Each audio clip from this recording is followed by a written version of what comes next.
Hello.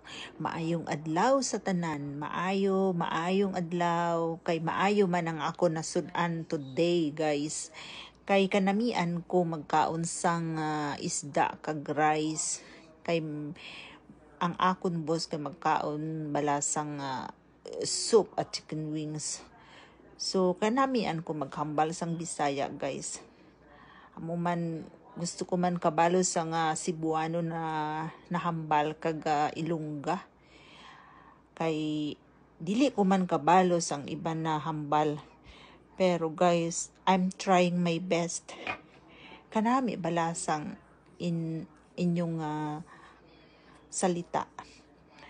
So bahala na ka mo mag-intindi sa ako na ginahambal today.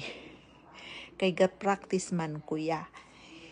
Ayan guys, kanami balasang akong ulam o meron pa akong salad o diba? Kasadya man kaayo gid ay. Ayan, kaon tayo, kaon.